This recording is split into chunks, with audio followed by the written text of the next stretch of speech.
Hello, everyone. Welcome to Highway of the Hidden, the podcast where we shine a lantern on Texas legends, ghost tales, and forgotten roads where the past still lingers in the shadows. I'm your host, Polar Bear, and tonight we travel to the old banks of the Brazos River to a crumbling town nearly lost to time, East Columbia, Texas. Once a thriving river port, it now whispers of only one thing: a woman in a gray dress whose spirit never found rest.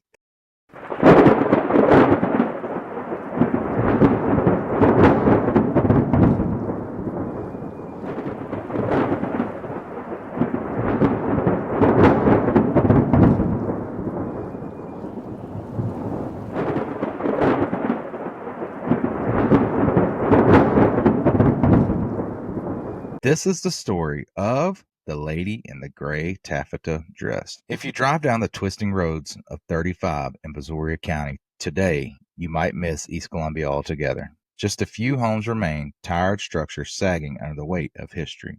But in the early 1800s, it was booming. Originally called Marion or Bell's Landing, the town sat strategically on the west bank of the Brazos River. Here, flat-bottomed steamboats delivered bales of cotton and barrels of sugar bound for the markets of New Orleans. The town's traders could earn over $30,000 a month in the 80s, a staggering amount for that time. But even riches couldn't protect it from the slow decay of time. As railroads replaced steamboats and commerce drifted inland, East Columbia withered. Now, what's left is little more than footprints and one unforgettable ghost. Along the riverfront once stood a two-story brick home facing the water, weathered red bricks, green shutters, and iron railings, baked by the Texas sun. It had no official name, but the town folks called it the Sweeny House, even though its chilling reputation started long before the Sweenys ever arrived. This house stood for more than a century, somehow surviving wars, floods, and storms until a fire finally claimed it. But what happened within those walls would leave a permanent mark. No one quite remembered who built the house or who had lived there first, but one day, so many stories began. A man and his wife rolled into town. They bought the property quietly, no fanfare, no relatives, no past. The man, friendly, open, warm, he shook hands, he made conversation. The woman, cold, silent, distant. One afternoon, the church ladies of the town, always the first to extend a welcome, visited. The man greeted them with a smile and ushered them inside, and there she was, standing tall beside a window, pale, still, distant. Her black hair was drawn back tightly, and her expression never changed. But what the ladies remembered most was the dress, a long, gray gown of taffeta, rustling when she moved, like dead leaves across a grave. They tried to chat, to be neighborly, but she barely spoke, just a nod here, a half smile there, cold politeness, and then silence. Even after several visits, she remained just as distant. The women gave up, but they couldn't shake the feeling that something wasn't right. She was always seen in that same gray taffeta dress. Some said it was just her style. Maybe she had several, all cut from the same cloth. After all, in Victorian times, mourning fashion was a serious tradition. A widow would wear black, but after deep mourning came half mourning, often gray or lavender. But this woman wasn't known to be grieving anyone. She still walked the town slowly, the dress rustling softly, down to the general store, past the post office, but she was always alone and always silent. Even late at night, a friend of her husband's staying over reported hearing her glide through the house, skirts swishing, doors being checked, windows bolted. She never slept. She never drifted, the man recalled. Then one day she was gone. The house was up for sale. The husband told the town the wife had returned back east. Her nerves were frayed. Life out here too hard. He said he'd be leaving soon himself. But no one saw her leave. No one questioned it until the new owners found something buried deep beneath the house. The Sweeny family moved in and began cleaning the home. One of the first things they did was inspect the cistern, their water supply.